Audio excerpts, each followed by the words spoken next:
So as you can see and as we know that CLAT result has been declared at the same time, students are curious about their rank college wise, category wise.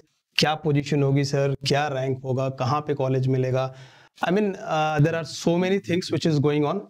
So the thing is, yes, we know that we are late for the session. इस session के point of view से भी, क्योंकि बहुत सारे जगहों से बहुत सारी बातें आपने सुन ली होंगी, मुझे पता है. But now the thing is it is never the late until you are dead, right. तो ठीक है, आज के डिस्कशन में mainly what is the agenda, what is the point which we are going to discuss. At first, invitations किसको किसको गई है सर, क्या होना है उसमें, क्या इन्विटेशन के लिए, क्या काउंसलिंग के लिए, क्या रजिस्ट्रेशन के लिए वी शुड गो और not, my rank is this, क्या इसके लिए मैं इन्विटेशन आया है तो क्या इसके लिए मैं जाऊं. At the same time rank विज़िवी जो भी हमारे एनएलयू के कॉलेजेस हैं उसमें category wise, important point is category wise at least मैं हमारे इनिशियल कॉलेजेस के डिस्कशन तो जरूर कर दूंगा डिटेल में, ठीक है. सेशन के लिए वंस अगेन आई नो थोड़ा डिले है जरूर. ये रिजल्ट 10th को आ गया था सर, ये 11-12 तक मिल जाता तो और अच्छा होता, बट कोई बात, it is okay, absolutely fine, ठीक है, थोड़ा डिले है. And yes, for any further query regarding your seat, regarding your rank, eight the same time if you have any confusion कि भाई क्या मेरा कॉलेज हो सकता है, आप यहाँ इस नंबर पे अपनी क्वेरी व्हाट्सएप कर सकते हो, so that we'll try to put you or give you that I mean that group details, और वहाँ भी ज्वाइन करके जो भी बातें होंगी वहाँ कर सकते हैं. एट द सेम टाइम आप डायरेक्ट जो भी कुछ जानना पूछना चाहो तो यहाँ से आप कर लोगे, ठीक है. Okay, so first thing first, details है ना, क्या क्या चीजें हो रही हैं स्पेशली इनविटेशन को लेके, है ना. ये सारी चीजें हो गई हैं, आई नो ये सब कुछ हो चुका है. यहाँ हम हैं बिफोर 22 ऑफ दिसंबर, रजिस्ट्रेशन जो है वो काउंसलिंग के लिए हमें करना है, राइट. तो इट्स फाइन.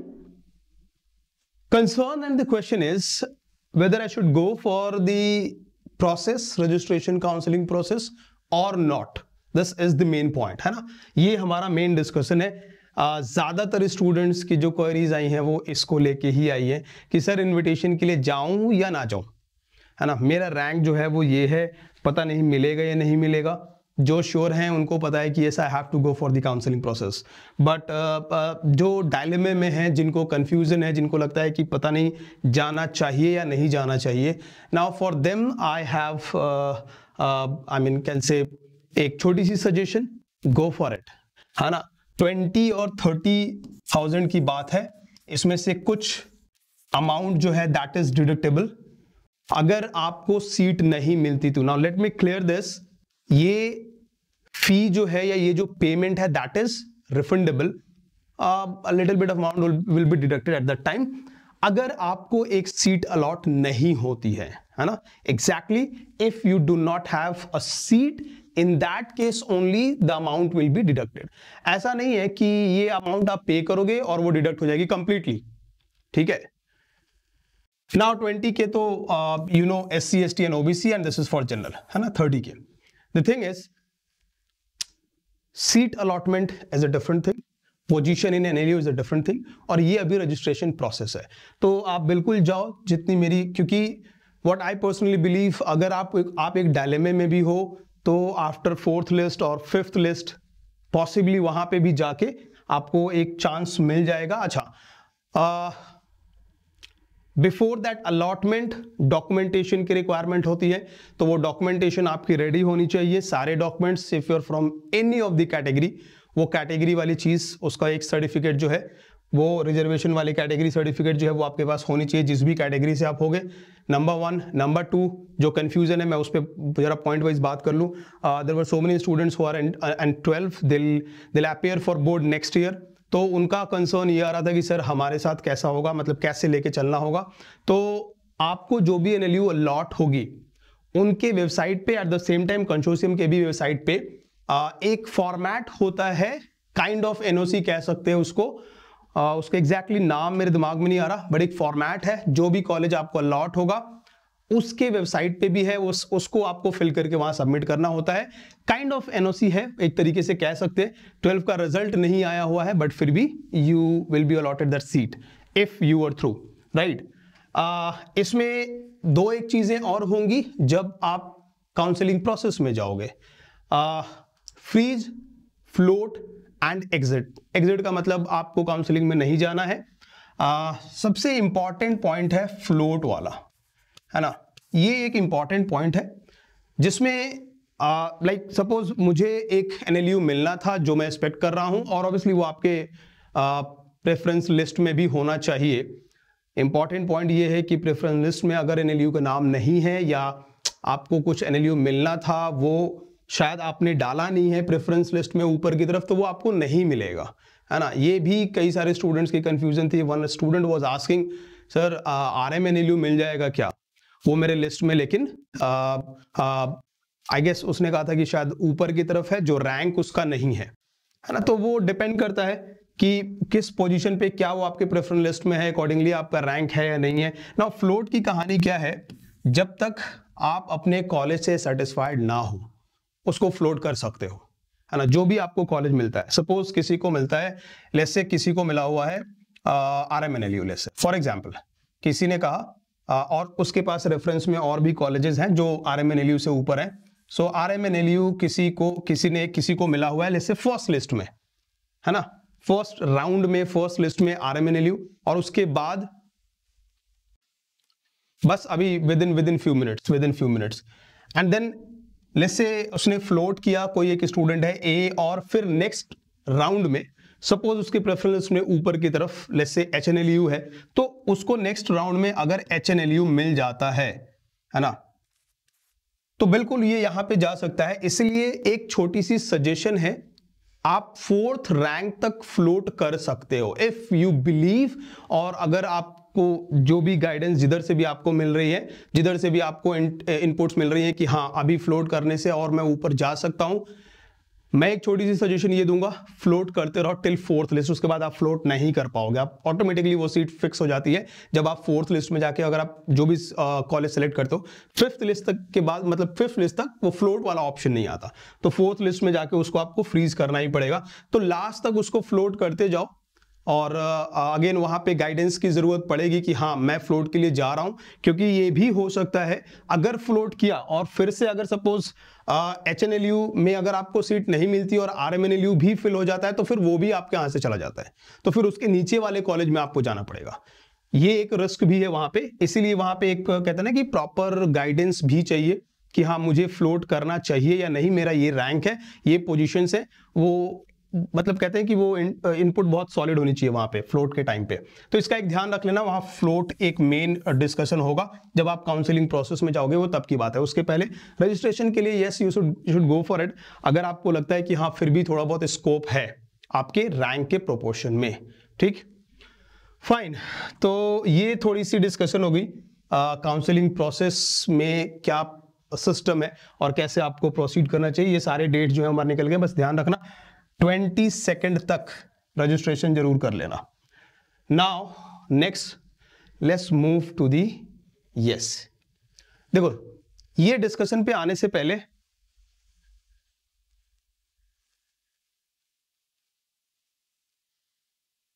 अभी तो बेसिकली अभी तो आपको प्रोसेस में जाना है रजिस्ट्रेशन के लिए, उसके बाद सीट अलॉटमेंट वाली चीजें वो रिलीज करेंगे। जिस भी डेट पे लास्ट ईयर की अगर मैं बात करूं, फर्स्ट लिस्ट आई थी जनवरी के आसपास में, तो you can expect first list जनवरी के आसपास ही आएंगे, है ना। तो उस टाइम पे अगर फर्स्ट लिस्ट आती है तो फिर वहां पे सीट अलॉटमेंट वाली बात होगी, अभी सीट अलॉटमेंट वाली कोई बात हो नहीं सकती, ठीक है। नाउ अब मैं ये डिस्कशन में आऊं उससे पहले मैं एक चीज बता दूं, जो एक्सपेक्टेशंस कट ऑफ को लेके थी वो आई mean they have way beyond consortium की अगर बात की जाए तो 9500 भी क्रॉस कर गए।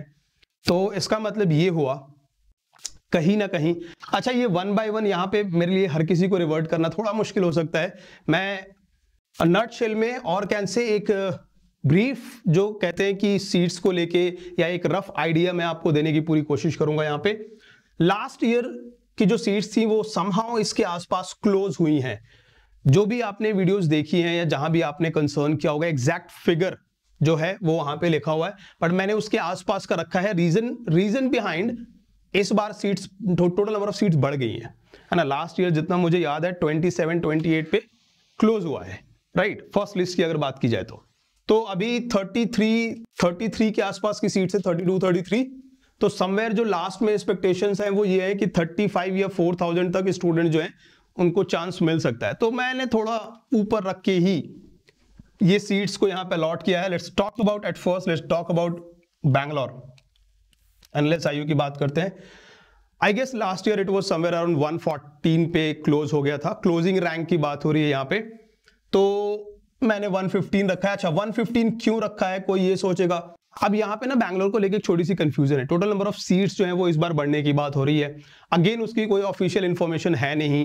अगर मैं 300 सीट्स की एक जो कहते हैं ना कि जो इनपुट्स आ रही है कि 300 सीट्स होंगी बैंगलोर के अंदर, तो अगर 300 सीट्स होंगी तो ये आप समझ लो कि ये 150-55 तक जा सकता है ना। वहां पे फिर जो ये 115-14 के बाद वाले स्टूडेंट्स हैं उनके पास अपॉर्चुनिटीज बढ़ जाएंगी कि चलो जी वहां तक आप एनालिस्ट आईयू बैंगलोर में जा पाओगे, राइट। और इसमें फिर EWS, then OBC, SC ST सब की डिटेल्स यहां पे मैंने लिख दी है।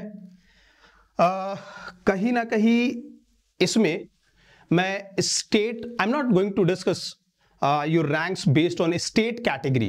देखो state category will play an important role once again. ये जनरल कैटेगरी के रैंक्स हैं। यहां जो भी रैंक्स मैंने लिखे हैं ये जनरल वालों के लिए हैं। देखो उसकी फॉरकास्टिंग करना इज वेरी डिफिकल्ट कि मैं इस स्टेट से बिलोंग करता हूं और इस स्टेट में ये डोमिसाइल है, उसमें भी ओबीसी कैटेगरी है और उसमें भी वुमेन कैटेगरी है ना। तो वो आई मीन कैसे उसको कोई डिस्कस करके और सामने रख सकता है। वो बहुत डीप फॉरकास्टिंग है, बहुत उसके लिए मतलब डिटेल बैठ के सोचना पड़ेगा कि भाई ये चीज हो सकती है नहीं। One student was asking story, बाद में बताऊंगा, लेकिन हाँ वो चीज वो डिस्कस करना आई गेस बहुत हार्डकोर फॉरकास्टिंग वाली बात हो जाती है उसमें, और पता नहीं वो कितना एक्यूरेट होगा। ये सब चीजें एक्यूरेट हो सकती हैं because this analysis is based on last year seats. जो लास्ट ईयर सीट्स गई हैं उसके आसपास के फिगर मैंने यहां पे रखी है। तो एनालिस्ट आईयू बैंगलोर के लिए ये है रैंक डिफरेंट कैटेगरीज से, except state SC ST women OBC, वो इसमें किसी भी कॉलेज के लिए मैं नहीं रख रहा हूं अभी फिलहाल, ठीक है। नालसार की बात करें 180। नाउ वंस अगेन अगर ये सीट यहां बढ़ गई 150 के आसपास आता है, 150-55, तो फिर ये चीज 200 से प्लस चली जाएगी। नालसार में जो रैंक है वो 200 प्लस चली जाएगी फॉर श्योर। 66 जनरल से वहां पे भी है, तो आप कह सकते हो 150 एंड देन 66 अगर और ले लिया जाए तो somewhere it will go up to what 216 तक वो जा सकता है ना। ये जो रैंक्स है मैं अभी since we do not have that confirmation, Bangalore की कहानी अभी क्लियर नहीं है, इसलिए ये चीज चल रही है और यही साइड बाय साइड मैं ये भी बताता जा रहा हूं कि अगर ऐसा हुआ तो फिर क्या हो जाएगा। इसमें फिर आगे ईडब्ल्यूएस की बात करूं 690, 1150, ओबीसी 1150 एग्जैक्ट नंबर जो है वो यहां पे अलग है। आई गेस ये 10 समथिंग था, 1069 या समथिंग कुछ ऐसा ओबीसी के लिए। अगर मैं नालसार की बात करूं, एससी एसटी मैंने इसको राउंड अप करके हर जगह सीट्स को मैंने राउंड अप करके लिख दिया है, एक्यूरेट और एग्जैक्ट। टोटल एनएलयूज की बात कर रहे हो आप, 24 एनएलयूज की बात कर रहे हो, अगर 24 एनएलयूज की बात करूं तो जैसा मैंने स्टार्टिंग में ही कहा, इट इज समवेयर अराउंड 3300 3300 के आसपास की हैं। 33 इस साल 3300 के आसपास की हैं सीट्स, जो कि लास्ट ईयर तक, क्योंकि इस बार सीट्स भी बढ़ गई हैं, कोर्सेज ऐड हो गए। Last year it was somewhere around 27-28, तो अभी 32-3300 के आसपास है ना। इसीलिए तो अभी क्या है, अगर मैं आपको दिखाऊं सी दिस, अगर मैं वैसे यहां पे आके बात करूं तो ये देखो, यहां पे मैंने एक चीज लिखी थी, लास्ट 24 एनएलयूज की बात आ रही थी, तो वहां पे जो रैंक है ये यहां तक जनरल के लिए मैंने 3500 तक एक्सपेक्ट किया है। एक्सपेक्टेशंस हैं, ये सारी फॉरकास्टिंग से एक्सपेक्टेशंस हैं। 35, 36 भी हो सकता है, 35, 34 भी हो सकता है, 32 भी हो सकता है ना। तो ये फॉरकास्टिंग है, आप 15, 20, 30 जो है वो ऊपर नीचे लेके चलना। अगर मैं यहाँ 350, 3500 अगर मैं कह रहा हूं जनरल के लिए, आई मीन टोटल सीट्स के बेसिस पे ही कह रहा हूं, 32, 33 के आसपास की सीट्स नजर आ रही हैं इस बार एनएलयूज में, तो 3500 तक जनरल कैटेगरी से चांसेस हैं। नाउ ओके, इस पे अभी नेक्स्ट स्लाइड पे बाद में, पहले तो यहाँ पे बात कर लेते हैं. Okay, so once again this was something for Hyderabad. Next let's move to the Kolkata. 270 तक के आसपास की एक्सपेक्टेशंस हैं जनरल से. यहाँ पे कोलकाता की अगर मैं बात करूं, ईडब्ल्यूएस नहीं है जनरल कैटेगरी में. जनरल कैटेगरी ओबीसी के लिए yes we do have. Reservation की अगर मैं बात करूं तो, लेकिन यहां पे एक छोटा सा कैच है, आपको वेस्ट बंगाल में देखना पड़ेगा ए या बी कैटेगरी है, वहां पे 2 कैटेगरीज हैं, है ना. टोटल सीट्स आई गेस ए से 7 एंड देन 8 या 9 सीट्स है वहां पे कोलकाता में वेस्ट बंगाल से. तो वो आपको चेक करना पड़ेगा कि आप कौन से ओबीसी कैटेगरी में आ रहे हो, और उसके लिए फिर रैंक जो क्लोजिंग, ये सारी क्लोजिंग रैंक्स हैं. क्लोजिंग रैंक्स कुछ ये हैं, SC ST and then PWD. कुछ स्टूडेंट्स यहाँ पे के कंसर्न्स ये भी थे, सर एनआरआई जो सीट्स हैं उनकी डिटेल जरा दे दो. देखो पॉइंट ये है कि एक तो सबसे पहली बात, एनआरआईज के सारे कॉलेजेस में सीट्स हैं भी नहीं. जैसे इधर भी आप देख सकते हो, कहीं कहीं आपको ईडब्ल्यूएस में, कहीं ओबीसी में रिजर्वेशंस नहीं होती, तो वैसे ही एनआरआई सीट्स जो है वो हर कॉलेजेस में नहीं है. उसकी डिटेल्स आपको मिल जाएंगी. उसके लिए एक बार पूरे कॉलेज को एक बार फिर से मुझे देखना पड़ेगा. अगर एनआरआई के बारे में जानना होगा तो जैसा वो नंबर मैंने स्टार्टिंग में शो किया था उस पर आप कांटेक्ट कर लेना. Will provide you the details, क्या रैंक है और कहाँ पे चांसेस हैं. Let's move to the Jodhpur. Next NLU Jodhpur, बढ़िया यूनिवर्सिटी. वंस अगेन टॉप 5 में कहीं भी अगर मिल रहा हो, कहीं भी अगर चांसेस बने तो प्लीज गो फॉर इट. आप सबको पता है टियर 1 कॉलेजेस कैसे होते हैं और क्या प्लेसमेंट वगैरह वहाँ होती है. फाइन. सो 380 तक के चांसेस, 380, 360, 390 है ना, पॉसिबल है. 370 पॉसिबल है. सो 10-20 सीट्स रैंक जो है वो ऊपर नीचे आप ये लेके चल सकते हो. ईडब्ल्यूएस अगेन वहां पे नहीं है. अगर मैं जोधपुर की बात करूं तो राजस्थान में there is a huge competition. OBC देखो, ओबीसी अगेन लास्ट ईयर तक तो नहीं थी. सीट्स इस बार वहां पे हैं, तो कितने पे होगा कह नहीं सकते. एक्सपेक्टेशंस कुछ इस तरीके की है यहाँ पे ओबीसी से कि 1000 या 1100 के आसपास में ओबीसी पे वहां पे कुछ मिल सकता है. बट लास्ट ईयर तक ओबीसी नहीं थी, इसलिए कुछ दिखा नहीं सकते अभी फिलहाल. तो एससी एसटी एंड पीडब्ल्यूडी ये रैंक समवेयर फॉरकास्टेड क्लोजिंग रैंक है कि यहां तक में क्लोज हो सकता है. इसके बाद अगर बात करूं भोपाल की, 450, यहां से आगे चले जाओ. Once again somewhere around 61 general से, तो 450 तक में जा सकता है. अच्छा, कुछ लोग सोच रहे होंगे कि सर अगर 60 सीट्स हैं, ये 70 का आपने गैप कैसे लिया या 100 का गैप कैसे दिख रहा है. तो ऑब्वियसली स्टूडेंट जो है वो स्किप करते हैं, निकलते हैं. उनकी प्रेफरेंसेस होती हैं, उनके लोकेशन वाइज उनकी प्रेफरेंसेस होती हैं. किसी ने ऊपर के कॉलेज को ले लिया लेकिन बाद में फिर उसने छोड़ दिया, क्लैट के थ्रू नहीं जाना है, किसी को एनएलयू दिल्ली जाना है उसमें हो गया है तो वो उसको प्रेफरेंस में रख रहा है, किसी को स्लैट जाना है, किसी को निर्मा जाना है, आई मीन दे लीव. तो उसकी वजह से क्या है ना कि वो सीट्स वैकेंट रह जाती हैं, फिर नीचे वालों को अपॉर्चुनिटीज मिलती चली जाती हैं. ईडब्ल्यूएस ओबीसी समवेयर यहाँ पे एक जैसे ही फील होते हैं. आप इसको कह सकते हो कि 1200 तक में बात बन जाएगी, 1200 1250 के आसपास तक में बात बन जाएगी. यहाँ पे 1300 1340 50 तक में बात बन जाएगी. इसमें भी एससी एसटी ओबीसी के लिए जो रैंक है वो forecasted rank somewhere 10 for Bhopal. Now let's see for other colleges further. Next Gandhinagar, Raipur, उसके बाद के जो हमारे कह सकते हो टियर 2 के जो कॉलेजेस हैं इसके बाद वाले वो हैं. तो गांधीनगर में जनरल कैटेगरी से 460 तक क्लोजिंग रैंक. ईडब्ल्यूएस 1210, 1200 अगेन 1210 कहा, 1220 कहा, 10 15 30 रैंक ऊपर नीचे बिल्कुल पॉसिबल है. लास्ट ईयर के बेसिस पे ही सब रखा है मैंने. ओबीसी एससी एसटी एंड पीडब्ल्यूडी. ठीक,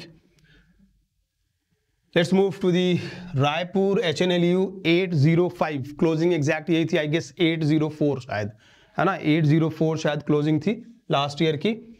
ईडब्ल्यूएस यहाँ पे नहीं है. रायपुर में अगेन विमेन रिजर्वेशन वहाँ पे छत्तीसगढ़ के अंदर काफ़ी है. आप अगर देखोगे एनएलएसआईयू के अंदर भी विमेन रिजर्वेशन काफ़ी है. तो अगेन जो स्टेट रिजर्वेशन वाली बातें होती हैं, state OBC women, state SC ST women, वहाँ पे फिर अपॉर्चुनिटीज काफ़ी हो जाती हैं, स्पेशली उन कॉलेजेस में जो जिनके पास वुमेन के लिए स्पेशल रिजर्वेशंस हैं.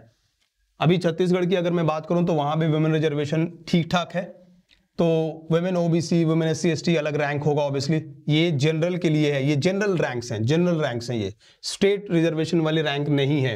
उड़ीसा 1200 के आसपास जाके क्लोज होता है, 11 समथिंग पे क्लोज हुआ था लास्ट ईयर, तो 1200 यहाँ पे ईडब्ल्यूएस ओबीसी नहीं है, एससी एसटी जनरल से है, वंस अगेन ईडब्ल्यूएस नहीं है, ओबीसी स्टेट की है इसमें, ठीक है। उड़ीसा का ही कोई स्टूडेंट है, ही और शी स्टेट रिजर्वेशन, उसका rank was somewhere SC category से 54 और 30 सीट्स जो है वो एससी में, 30 टोटल सीट्स जो है वो एससी कैटेगरी में थी। नाउ ही वाज आस्किंग कि सर क्या यहाँ पे कितनी उम्मीद है।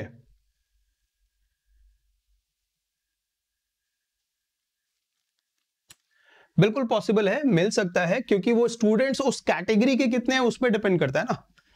क्योंकि यहां से क्या है, आप जैसे 1800 या 2000 रैंक है, तो 2000 उसकी रैंक है, उसमें अलग अलग कैटेगरीज के लोग हैं, तो वो फिर निकल जाते हैं, वो कैटेगरी से अलग हो जाते हैं, तो बिल्कुल मिल सकता है, मिला है, लास्ट ईयर तक हुआ ही है ना। अब जनरल कैटेगरी में क्या है कि यहाँ पे क्या है, ये देखो अभी इससे आप समझ लो, यहाँ पे आपको ये बहुत ज्यादा दिख रहा है, ज्यादा इसलिए दिख रहा है कि पीडब्ल्यूडी से बिलोंग करने वाले लोग ही कितने हैं, वो लोग ही कम है, वो बहुत नीचे नीचे चले जाते हैं, इसीलिए वो नीचे चले जाते हैं, तो पॉसिबल है, बिल्कुल मिल सकता है। अच्छा, यहाँ एक स्टोरी थी, वो ये कि 54 उसका रैंक है, और एससी कैटेगरी से, स्टेट एससी कैटेगरी से, मतलब एनएलयू की बात कर रहा हूं मैं, उड़ीसा के लिए मैं बात कर रहा हूं, टोटल सीट थी 30। ही वाज एक्सपेक्टिंग कि क्या उम्मीद है, क्या मेरा हो सकता है।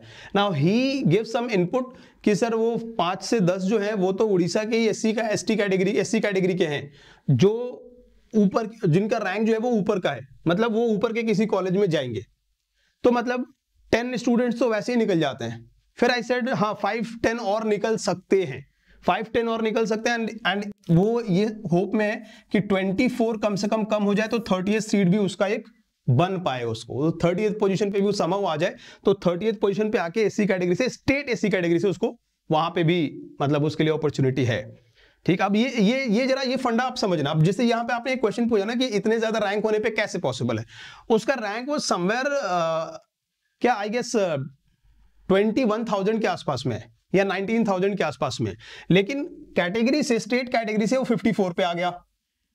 अब उसी ने मुझे बताया कि सर 5 to 10 स्टूडेंट्स तो ऐसे हैं जिनका रैंक मेरे से भी ऊपर है, तो मेरे से ऊपर है मतलब वो ऊपर के किसी कॉलेज में जाएंगे, ये यहां से निकल जाएंगे, स्टेट वाले से निकल जाएंगे, तो उसमें होगा क्या कि फिर उसकी पोजीशन और नीचे आ जाएगी। तो वो एक्सपेक्ट कर रहा है कि कम से कम 24 आउट हो जाए, मैं 30th पर भी आ जाऊं तो मेरा बन जाएगा सीट, है ना। वो वाली पूरा वो फंडा जो है वो खाली होने पे है कि कितना ऊपर कौन उठता जा रहा है, और ऑब्वियसली बहुत बाद वाले रैंक के भी जो स्टूडेंट्स होते हैं कैटेगरी से, वो बहुत ऊपर चले आते हैं।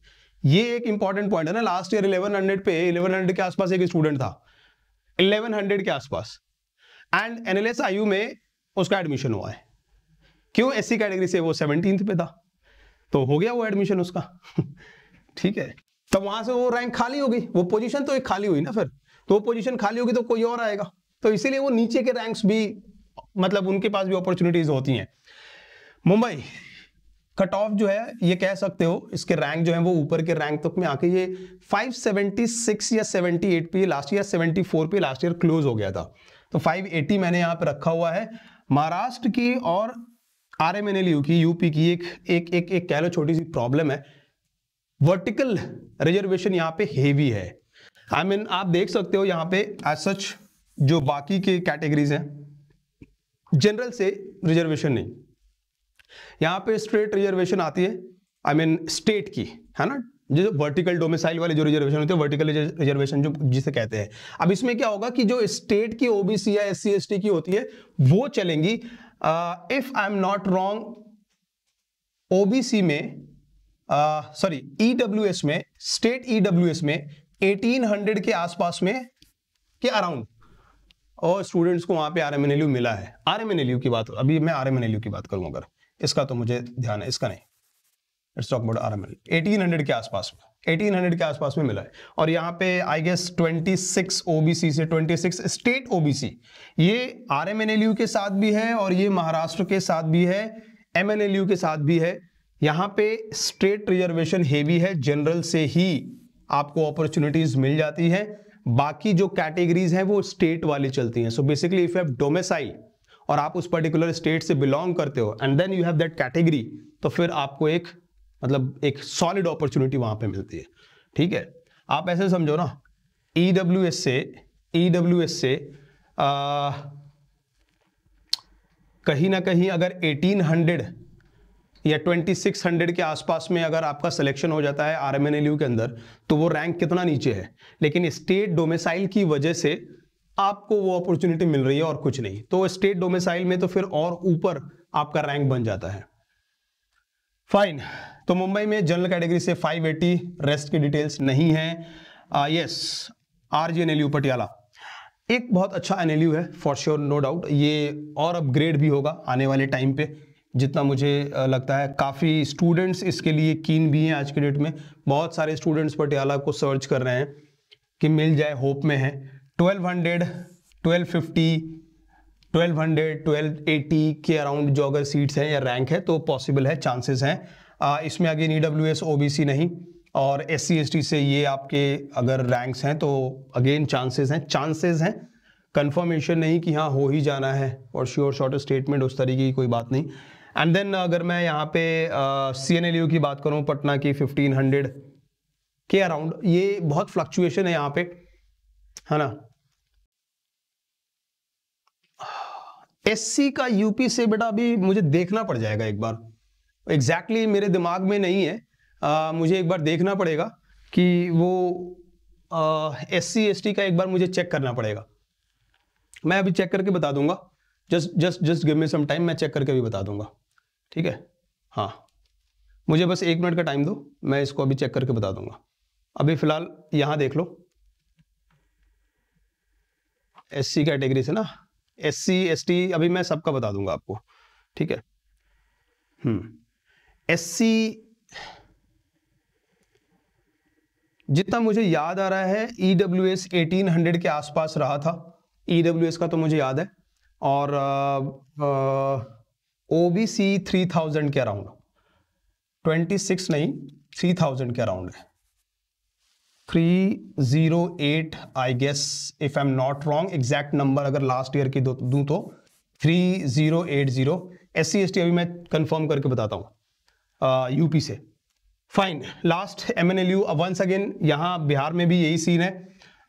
ईडब्ल्यूएस, यस रिजर्वेशन ईडब्ल्यूएस है वहां पे आई गेस 10%, और उसके बाद की जो सीट्स हैं यहाँ पे अगेन स्टेट डोमिसाइल होने पे ये फर्दर कैटेगरी से आपको कुछ आपके वहां पे चांसेस हैं। 26,000 पीडब्ल्यूडी में जाता है, ठीक है।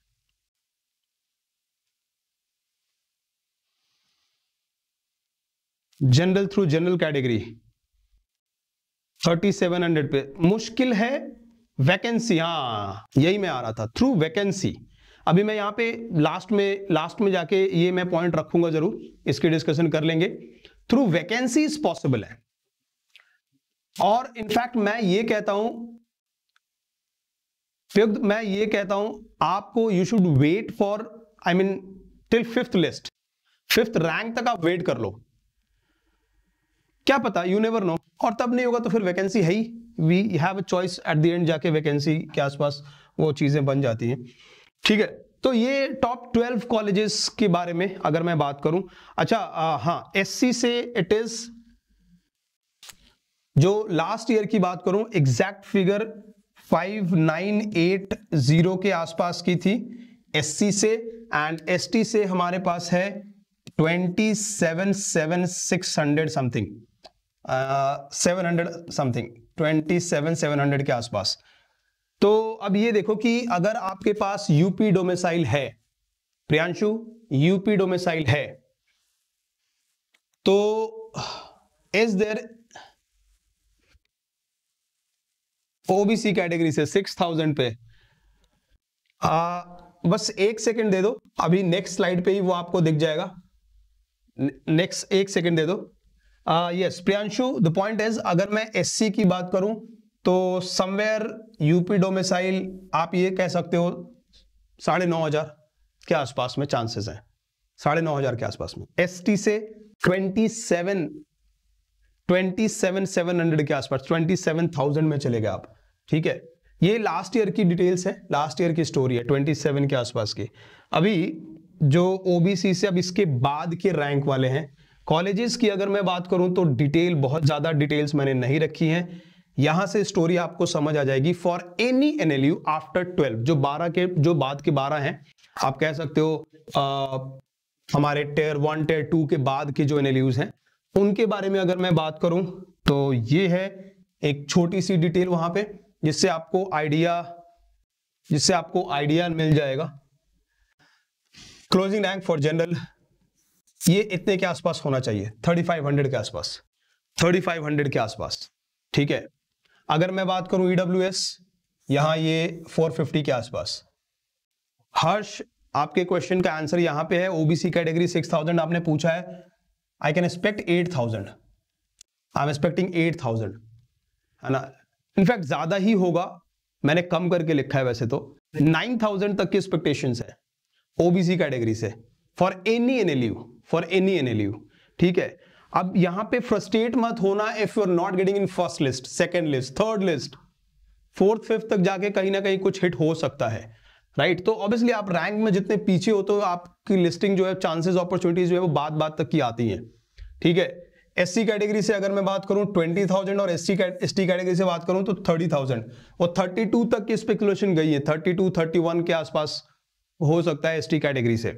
तो ये मैं समझता हूं for any of the NLU अगर आपको देखना है एक बार में, कॉलेज वाइज नहीं, तो यहां तक में आप एक होप रख सकते हो। और ये मैं बताऊं, ये मैंने कम करके रखा है, ज्यादा की एक्सपेक्टेशन है 5,500 ओबीसी से, है ना, सॉरी ईडब्ल्यूएस से, ओबीसी से 9-10,000, और मैंने 1000 रैंक कम कर लिया है, क्योंकि अभी क्या है ना, रिजल्ट के बाद सबको पता है कि जो 1000 रैंक है वो एक ही नंबर पे वैरी हो रहा है, एक नंबर पे देयर आर 1000 पीपल, और जितना नीचे आते हो एक नंबर पे फिर वो शायद 1500 पीपल और may be 2000 people will be there, students will be there. तो इस वजह से ये रैंक जो है वो एक नंबर के बेसिस पे ना 1000 रैंक की वेरिएशंस आ जाएंगी या 1500 रैंक की वेरिएशन आएगी, तो मैंने और कम करके ही रखा है।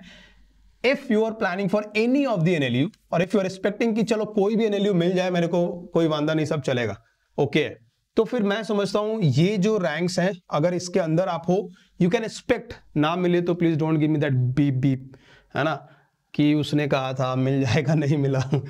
So you can expect, possible है, चांसेस है। अब देखो यहां पे क्या स्टोरी है, एक लाइन मैंने लिखी थी, ये 2713 एग्जैक्ट रैंक है लास्ट लिस्ट में सोनीपत के लिए जनरल से, 2713 यहां मैंने लिखा है, और ये तब जब सीट्स कम थी लास्ट ईयर, यहां मैंने लिखा है 3500, है ना, 3500 मैं इस साल के लिए एक्सपेक्ट कर रहा हूं, लास्ट ईयर यहां तक को मिला है, सीट्स बढ़ी हैं, 32-3300 के आसपास सीट्स हैं, तो ऑफकोर्स आई कैन एक्सपेक्ट 3500 तक स्टूडेंट्स को कम से कम कोई ना कोई एनएलयू तो जनरल से मिल ही जाना है। ठीक है, एक एनएलयू हमारा ये सिलवासा भी है, जिसको सबसे लास्ट में डिस्कस करते हैं, लेकिन यहां पे एक छोटी सी बात जो डिस्कस करने वाली थी वो ये कि सोनीपत के बाद अभी रैंक करा जा रहा है सिलवासा को, एक ही बैच निकला है, लास्ट ईयर लॉन्च हुआ है, तो रैंक जो है क्या सर 27 के बाद नहीं जानी चाहिए? आप कह सकते हो सिलवासा के ऊपर हाथ किसका है, गांधीनगर का, तो वहां पे जो रैंक है क्लोजिंग वो 1600 अराउंड ही होती है, 1600 के आसपास अगर जनरल कैटेगरी से बिलोंग कर रहे हो आप, तो फिर वहां पे चांसेस हैं सिलवासा में, उससे नीचे वाले में फिर सिलवासा में चांसेस नहीं है।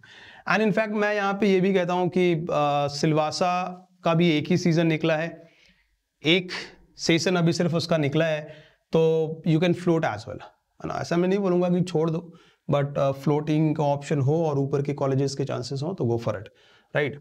ईडब्ल्यूएस के लिए ये थी उसकी क्लोजिंग 36 के आसपास की, ये इसकी क्लोजिंग होने के चांसेस हैं, ये इस साल के लिए मैं बता रहा हूँ ओबीसी के लिए। तो ये कुछ डिस्कशन थी, ऑफ कोर्स आई बिलीव ये सब डिस्कशन आपने पहले भी देख ली होगी, अभी तक थोड़े से लेट थे, बट फिर भी एक इनपुट मेरी तरफ से जो मुझे लगा कि देना चाहिए। एंड अब इसके बाद एक छोटी सी इंफॉर्मेशन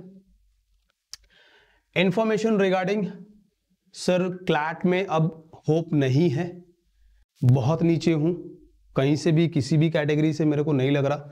मैं जनरल से मैं उम्मीद करता हूं कि सर मैं 6,000 और समवेयर अराउंड 7,000 के आसपास हूँ, चांसेस बिल्कुल भी नहीं है। वैकेंसीज से भी नहीं होने के चांसेस हैं। वैकेंसीज की डिटेल्स कैसे मिलेंगी, सर्च करना पड़ता है, कॉलेजेस के कंसोर्शियम पे जाके देखना पड़ता है, कॉलेजेस की वेबसाइट पे जाके देखना पड़ता है, कंसोर्शियम से उसका कनेक्शन नहीं है, तो वो उस टाइम पे वो एंड में होगा, 5th लिस्ट के बाद। आप प्रोबेबली ये समझ लो अप्रैल के बाद वो वैकेंसीज का पता चलता है, ठीक है। तो अब क्या है कि व्हाट नेक्स्ट आफ्टर क्लैट, क्या करना है क्लैट के बाद फिर। अभी कई सारे students must be planning for next year CLAT 2025 के लिए, जो ऑब्वियसली 12 में होंगे वो गैप लेके और टाइम लेके फिर प्रिपेयर करके फिर से जाना चाहते हैं, because they have scored somewhere around, I mean they have secured their rank around 6,000 और 5,000, तो सोच रहे हैं, तो उनके लिए फिर उस पर बातें होंगी। क्लैट के बाद बहुत सारे जो डिटेल्स और इंफॉर्मेशंस हैं, बहुत सारी जो इंफॉर्मेशंस हैं फॉर डिफरेंट कॉलेजेस, क्योंकि सिर्फ एनएलयू ही नहीं है, फिर एनएलयू के बाद आपके और भी कॉलेजेस हैं जो ऑब्वियसली क्लैट के स्कोर को एक्सेप्ट करते हैं। So non NLU accepting CLAT score at the same time apart from CLAT, और can say CLAT and AILET, है ना। इन दोनों के अलावा फिर कौन से कॉलेजेस के लिए हमें जाना चाहिए, प्राइवेट और government, MHCET, SLAT, LSAT, CUET के थ्रू, बीएचयू या Jamia. So we'll have a discussion on this as well. इस कॉन्टेक्स्ट में भी प्रोबेबली नेक्स्ट, आई मीन इस वीक में ही नेक्स्ट डे यानी कल हो सकता है, उस पर बात करेंगे, जिसमें मैं आपको एक डिटेल दे दूंगा next year CLAT planning, colleges, अगर अभी आप क्लैट के बाद कोई और दूसरे कॉलेज के लिए प्लान कर रहे हो, क्या प्रिपरेशन स्ट्रैटेजी होनी चाहिए, उसके बारे में बात कर लेंगे। And if you have plan for those colleges और those things, you can contact us as well, because we have launched our batches for LSAT, SLAT, CUET के लिए हमने कर दिया है। तो डिटेल्स के लिए आप इस पे कांटेक्ट कर सकते हो। एट द सेम टाइम हमारी वेबसाइट यहाँ विजिट कर लो, डिटेल्स वहाँ पे मिल जाएंगी। जो भी क्वेरीज होंगी कांटेक्ट करके, रीच करके आप अपने सारे जो आगे के प्लान्स हैं उसको वहाँ डिस्कस कर सकते हो। In case if you are planning for to prepare for upcoming exams CLAT, LSAT, then of course website and contact queries के लिए, ठीक है। So till then take care, bye bye. आज के सेशन में फिलहाल इतना ही रखते हैं। Thank you, take care.